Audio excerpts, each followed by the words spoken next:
Mas, pô, você é o líder da oposição, então você é influente com vários partidos políticos e tudo tal.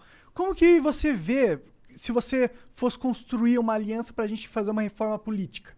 Séria mesmo, de cabo a rabo, reformar legal.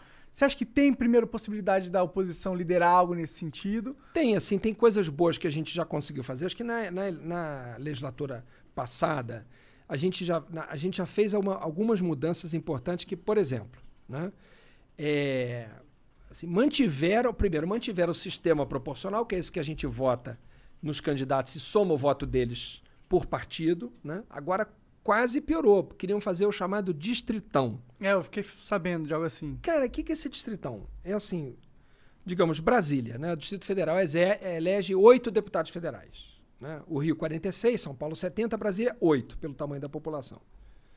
Você ia pegar os 8 mais votados de Brasília para deputado e ia transformar nos 8 deputados de Brasília. Não importa quantos votos tiveram os outros. Aí, intuitivamente, a gente pensa assim, mas tá certo, os 8 mais votados. Acontece que os 8 mais votados somaram 28% do total de votos. Os outros candidatos que não foram eleitos somaram 72% de votos. Então, 7 em cada 10 votos foram para outros que não aqueles 8. Ou seja, você estaria pegando os votos todos daqueles caras e jogando no lixo. Enquanto que o sistema da gente, ele soma tudo e elege por partido. Às vezes, tem um cara que tem 1 milhão de votos e acaba puxando o outro. Isso acontece em vários partidos de esquerda, de direita. E é por isso que os caras chamam, sei lá, tiririca. Isso, né? E existe essa distorção? Existe. Mas isso não é a regra. Isso tanto é exceção que a gente sabe os nomes. Né? Aqui em São Paulo, na eleição passada, o próprio Eduardo Bolsonaro puxou um monte de gente. Acontece. Isso, o sistema permite isso.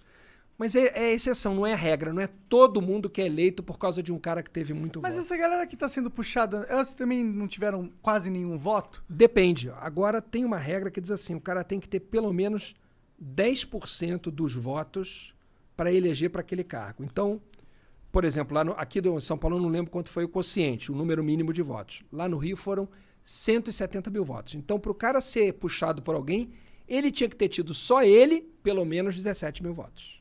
Uhum. Mas aí você não acaba elegendo pessoas que tiveram realmente parcelas ínfimas do voto da população, de qualquer forma?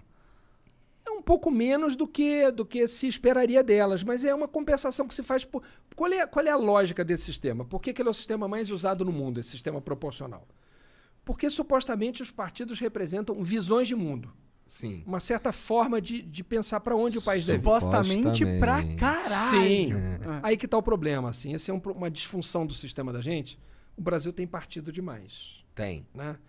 Não é razoável que a gente tenha 30, 35, 25, 20. Eu acho que assim, o que representaria de fato visões diferentes da política no Brasil? 5. Tá, já tá ótimo. 6. Nossa, nem O sei que se é tem isso aí. o interessante é que você tá falando isso, pensa de um... Vamos lá, se a gente fosse fazer uma dicotomia, tu Sim. pensa de um lado e a gente ouviu a mesma coisa de um cara que pensa do outro lado. Então parece ser Consenso. Mas esse cara do outro lado, ele pode discordar em tudo de mim na visão de mundo, mas ele tem uma visão de mundo. Esse cara, que eu posso até imaginar quem é. Mas não importa se esse cara tem uma visão de mundo. É diferente da minha, mas ou seja, ele representa uma certa visão. Faz sentido ele estar num partido. E o partido dele provavelmente representou isso nas eleições. Entendi. Entendeu? Então, assim, por que a gente concorda nisso? Porque quem é diferente, quem discorda disso, normalmente é de partido que você não sabe o que é. Você sabe o que é o partido desse cara.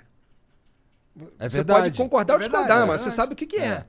As pessoas que votam em mim ou discordam de mim sabem quem eu sou, sabem o que eu defendo, o que meu partido defende. Agora, a maioria absoluta dos partidos estão no governo hoje e vão estar no governo amanhã. Mesmo sendo os governos completamente diferentes. Isso não tem cabimento. É isso que o eleitor fala, cara, isso é uma brincadeira. É, com certeza. Mas a maioria é assim. É um teatro. Então acaba sendo interesse, né, Monarca? Interesse, porque o cara tá ali porque ganhou o ministério tal, porque usou a verba tal, porque não sei o quê. Isso desacredita. Aí as pessoas vão ficando enojadas. Pô, mas isso aí que você tá falando pra mim me faz pensar que a gente tem que ter uma reforma que é geralzona. Não dá pra só mudar uma peça do carro, tá ligado? Tem que mudar o carro todo. Essa mudança que a gente fez na última legislatura, ela já está começando a produzir resultados. ela já diminuiu alguns partidos que não alcançaram a chamada cláusula de desempenho, né? Que alguns chamam de cláusula de barreira, mas o nome mais certo é cláusula de desempenho. Tiveram que ter 1,5% dos votos no Brasil para deputado federal. Na próxima eleição vai subir para 2%. Na eleição seguinte vai subir para 2,5%. Na outra vai subir para 3%. E por enquanto para em 3%. Está previsto chegar até 3%. Quando chegar a 3%, eu acho que a gente vai ter caído de 20 e poucos partidos para uns 10 partidos, 12 partidos. Aí a gente vai precisar ter coragem de fazer aumentar para 3,5%, para 4%, para 4,5% e para 5%. Aí a gente vai chegar a 5 ou 6 partidos. Aí você vai saber que o cara que está no partido... Aí não, é mais difícil ter esses partidos que ficam para cá e para lá, dependendo do governo, igual a rede, né? Que vai pra Será? lá, Eu tendo a acreditar que... Assim, eu espero que você tenha razão. Aham. Mas eu tendo a acreditar que a gente vai produzir mais centrão, não vai não? Eu acho que não. Eu acho que a gente vai ter, assim, 2 partidos na esquerda, um mais à esquerda e outro de centro-esquerda. Tá. Acho que você vai ter um partido de centro, né, meio que pode até estar num governo ou no outro. Aham. Você vai ter um partido de direita, ou centro-direita, e um de bem à direita.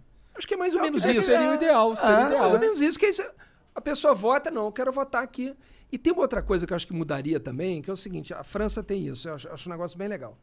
Você votar primeiro para o executivo e depois para o legislativo. E não tudo no mesmo dia, como a gente faz, né?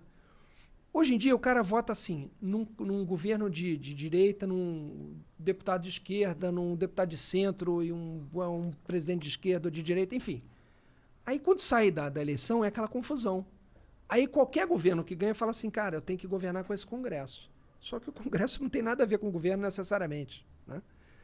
Como é que eles fazem na França? Primeiro, você elege o presidente lá.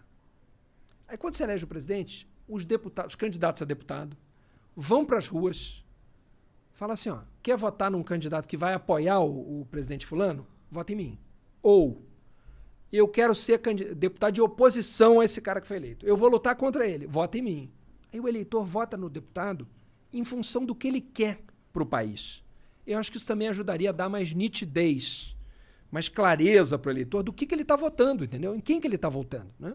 Porque senão também só o que está escrito no papel, se o cara analisar só aquilo ali... Isso significa que a gente teria uma... Porque assim, uma das coisas que eu penso, e eu posso estar enganado, é só, sei lá, uma suposição, é que... na verdade é o contrário do que tu falou. Eu queria que todas as eleições, inclusive as para prefeito, para vereador, fosse tudo no mesmo dia, na intenção de economizar dinheiro. Ah, tá.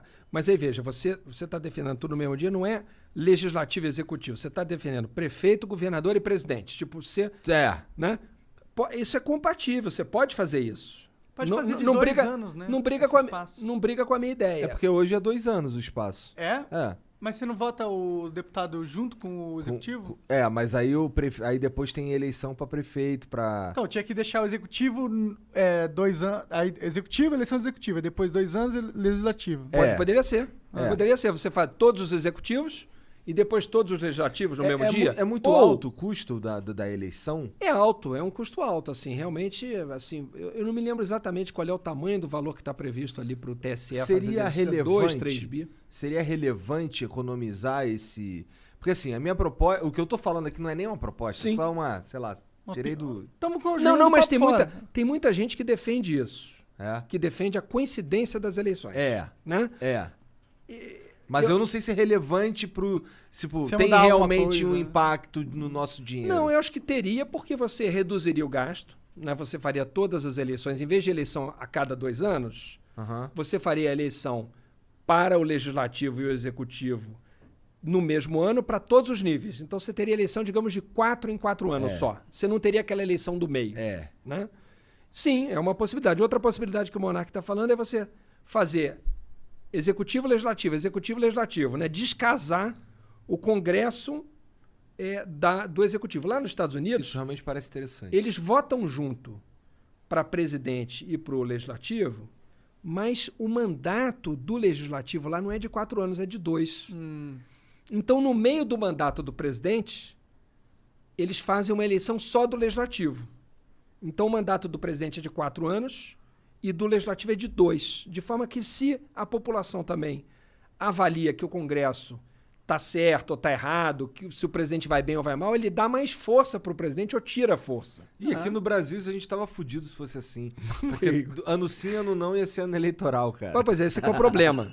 Mas já é assim, né? Ano sim, ano não, porque é municipal, estadual. Municipal, estadual. não, Tem tudo como bem. fugir. É, Na verdade, a eleição nunca acaba, cara. Mas aí que tá. Ó, Agora é assim. mas- Agora a campanha é uma campanha permanente. né? Mas aí, por exemplo, ó, se a gente, em condições normais, 4 anos de mandato, só o último é o ano eleitoral de todas as funções, né? Apesar, assim, Sim. esse é o meu ano eleitoral, mas não é o do Monarca. Exato. Né? Exato. Agora, se a gente coloca esse sistema americano aí, a gente ia ter, pelo menos ali pros deputados, não sei o quê, todo ano sim, ano não. ano sim, não. Eu não sei como é que eles conseguem. Eu acho que é muito pouco 2 anos de mandato.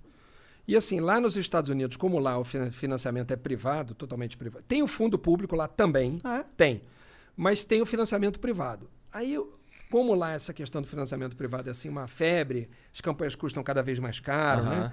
Então, os deputados lá são eleitos, o cara no dia seguinte que ele está eleito, ele começa a fazer arrecadação para a campanha próxima. Eu não sei como é que o cara consegue, porque o cara nem ganhou, já está pensando na próxima campanha, porque a próxima campanha é ano que vem. Quando ele pensa nas coisas que ele tem que fazer pro povo, né? Pois é, isso que é o problema.